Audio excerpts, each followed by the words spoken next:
Hi friends, hi student. Again I have started the same lesson with another topic. The topic is foreign trade and integration of market.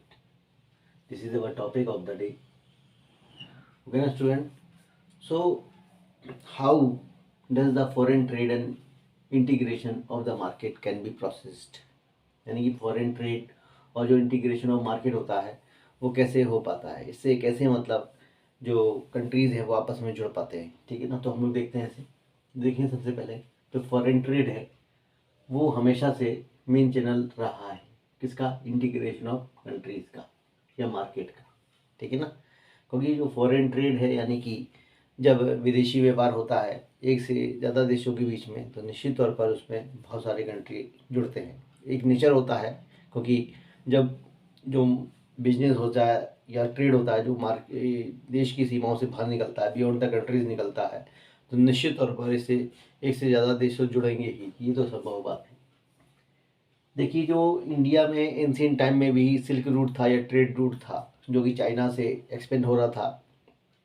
क्या नाम main इसका channel था इसे trade route का या silk route का, जिसकी वजह से बहुत सारे कंट्री जो से इंडिया से जुड़ पा रहे थे, खास तौर से ईस्ट के और वेस्ट के बहुत सारे कंट्री थे जो इंडिया से जुड़ पा रहे थे, connect India and South Asia to globe. ठीक है ना, specially from east and west.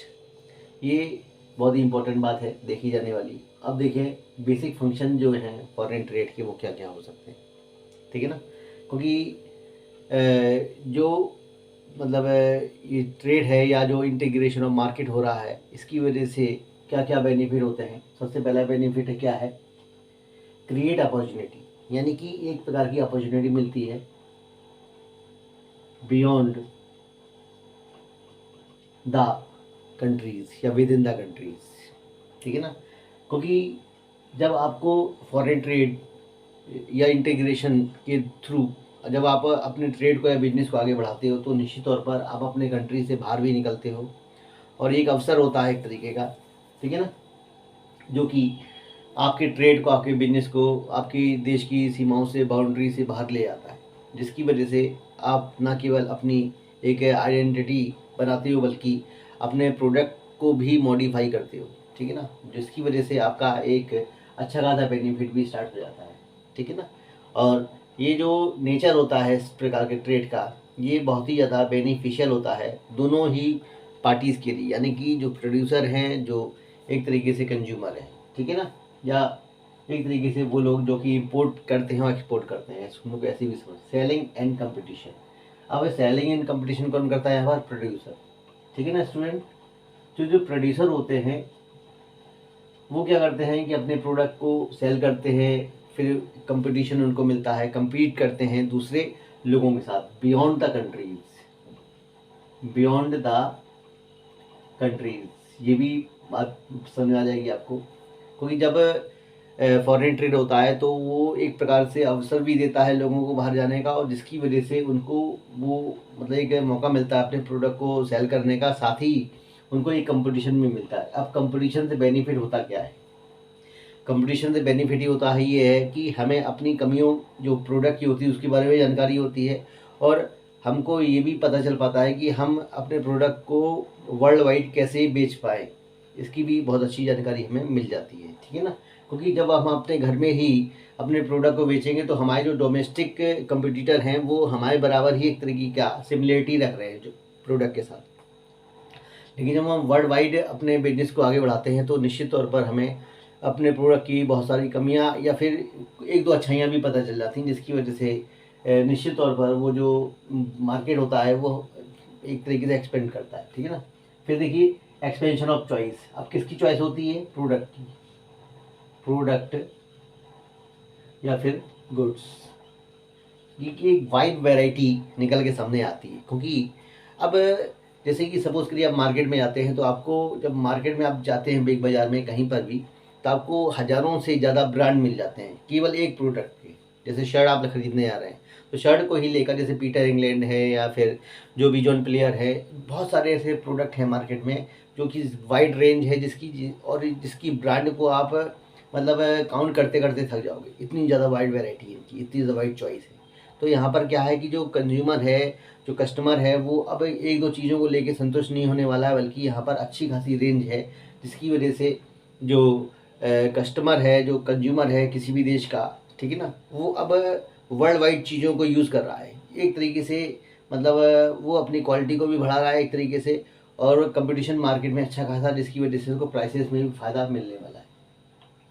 ये देखिए, राइजेस चॉइसेस ऑफ गुड्स, जिसकी वजह से क्या होता है, जो गुड्स की जो चॉइसेस होती हैं वो भी एक तरीके से बढ़ने लगती हैं, ठीक है ना, क्योंकि लोग जो हैं बार बार एक ही चीज़ की डिमांड करने लगते हैं। जैसे कोई प्रोडक्ट है, वो मार्केट में बहुत ज़्यादा सर्कुलेट होने वाला है। अब क्यों होने वाला है, क्योंकि जो इसकी क्वालिटीज़ है, जो उसकी एक अच्छी खूबियाँ हैं, वो कुछ कस्टमर को, या बहुत सारे जो बड़ी रेंज में जो कस्टमर हैं उनको मतलब लुभावने में लगी हुई हैं। जैसे कि आप लोग इस बीच देख पा रहे होंगे कि कुछ चीज़ें जो हैं अमेरिका की, या फिर किसी दूसरे देश की, या फिर आप चाइनीज़ टॉयज़ कोई ले लो, ठीक है ना, वो अच्छे खासे संख्या में मतलब अपने कस्टमर को मतलब एक तरीके अट्रैक्ट करने में लगी हुई है। फिर देखिए एक बार, टेंडेंसी ऑफ इक्वल प्राइसेस, ठीक ना।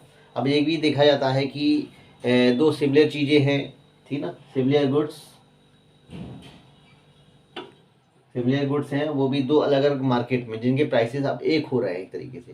क्योंकि उसका रीज़न ये है कि इतनी ज़्यादा वाइड वैरायटी हो चुकी है, इतनी ज़्यादा वाइड रेंज हो चुकी है मार्केट की, जिसकी वजह से जो प्रोड्यूसर है वो एक अच्छा खासा इसको नेटवर्क भी मिल पा रहा है, ठीक है ना, कम्युनिकेशन स्किल हो चुका है एक तरीके से।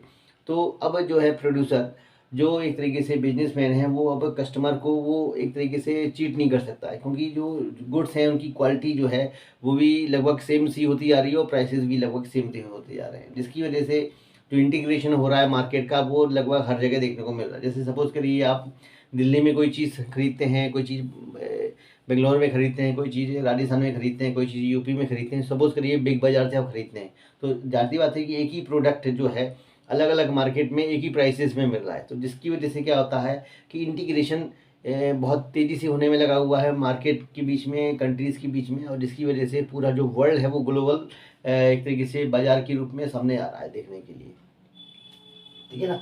फिर देखिए आगे, क्लोज कंपटीशन।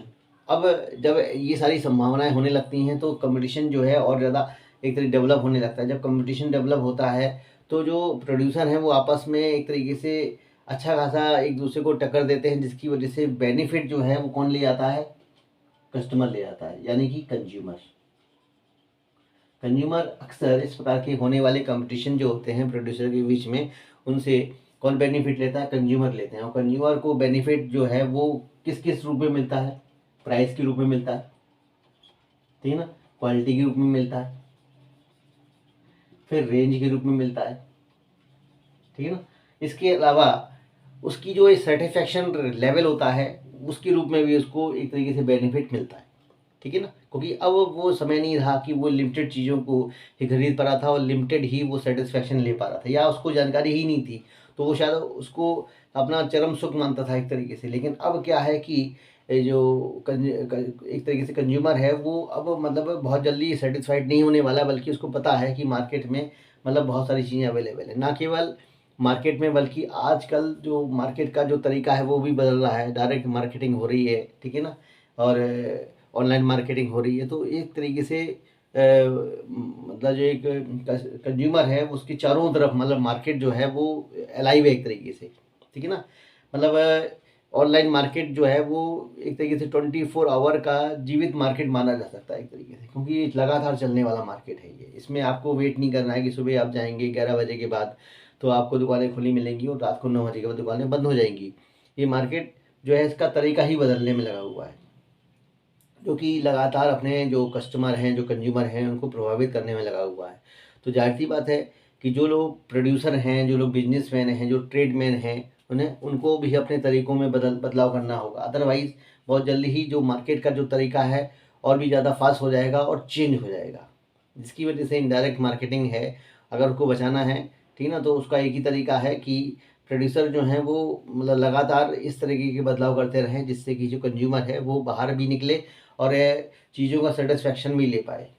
फिर क्या है, main channel of connecting countries. अब जो फॉरेन ट्रेड है वो एक तरीके से क्या है, what is the foreign trade? Foreign trade means it is the you will say area which connect the countries और इंटीग्रेट द कंट्रीज, और it integrate the economies of the countries, that is the foreign trade. ना केवल ये मतलब है integrate करता है, बल्कि लोग बहुत सारे कंट्रीज़ को आपस में जोड़ के भी रखता है, जिसकी वजह से जो देश हैं वो आपस में ना केवल जुड़ पा रहे हैं, बल्कि पॉलिटिकली, कल्चरली, सोशली वो उनमें जुड़ाव पैदा होता जा रहा है, ठीक है ना।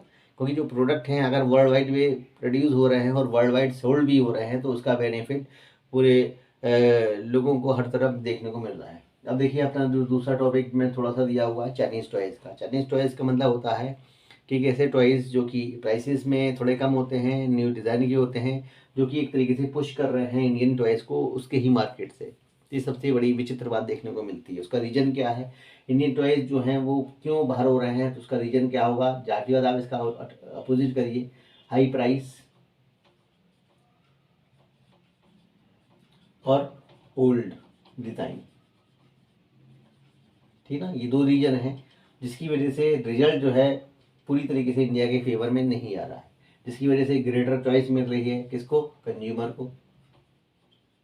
अच्छा, कंज्यूमर ग्रेटर चॉइस लेगा तो जाहिर सी बात है कि उसको अपॉर्चुनिटी मिलेगी, ठीक है ना, कि मतलब अपने चीज़ों को मतलब और ज़्यादा अच्छी तरीके से खरीदे। फिर जो है बिजनेस है वो भी एक तरीके से बढ़ने में लगा हुआ है। एक तरीके से जो यहाँ के लोकल प्रोड्यूसर हैं वो अब यहाँ के बने हुए टॉयज़ को ना प्रेफरेंस देकर चाइनीज़ टॉयज़ को प्रेफरेंस दे रहे हैं, क्योंकि उनको पता है अच्छी तरीके से कि जो टॉयज़ हैं वो ना केवल सस्ते हैं बल्कि न्यू डिज़ाइन के हैं, भले ही उनकी ड्यूरेबिलिटी बहुत लंबी ना हो। ये बात सही है, क्योंकि इंडियन टॉयज़ की ड्यूरेबिलिटी होती है थोड़ी लंबी होती है, और चाइनीज़ टॉयज़ की जो ड्यूरेबिलिटी होती है यानी कि लंबे समय तक कौन टॉयज़ चलने वाला है, तो आप बोल सकते हैं निश्चित तौर पर इंडियन टॉयज़ चलेंगे, क्योंकि इनकी क्वालिटी थोड़ी अच्छी है। न्यू डिज़ाइन नहीं है वो अलग बात है, सेकेंडरी थिंग हो गया। क्योंकि आजकल जो बाहरी एक तरीके से शो ऑफ होता है वो ज़्यादा मायने रखता है किसी भी बिजनेस को आगे बढ़ाने के लिए। अंदर क्या है, अंदर किस प्रकार की क्वालिटी है वो बाद में लोग जज करते हैं। लोगों का जो फर्स्ट एक्सपीरियंस होता है, जो इनिशिएटिव होता है, वो आउटर एक तरीके से शो ऑफ होता है, ठीक है ना। तो जिसकी वजह से टॉयज़ प्रोड्यूसर हैं वो उनको बराबर लॉसेस होने में लगा हुआ है, और वाइड कंपटीशन भी देखने को मिलता है, जिसकी वजह से जो इंडियन टॉयज़ अगर अपने आप को जल्दी से इन दो चीज़ों में मतलब असेस नहीं करते हैं, एस्टिमेट नहीं कर पाते हैं, तो निश्चित तौर पर उनको मार्केट छोड़ना पड़ता है, या फिर इनको बहुत बड़ा लॉस फेस करने को मिल जाता है।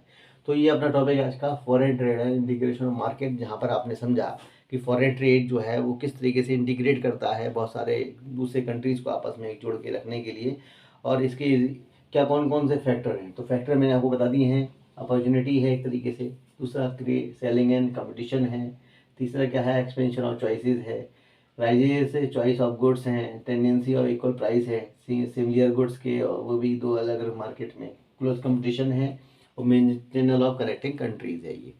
तो स्टूडेंट, अगर आपको ये टॉपिक समझ में आते हैं, निश्चित तौर पर आप इनको ना केवल पसंद करें बल्कि आप इनको सब्सक्राइब करके शेयर भी करें, ठीक है ना, जिससे कि और भी बच्चों को बेनिफिट मिल सके। So student, hope you enjoyed the video. Thank you for watching it and listening it.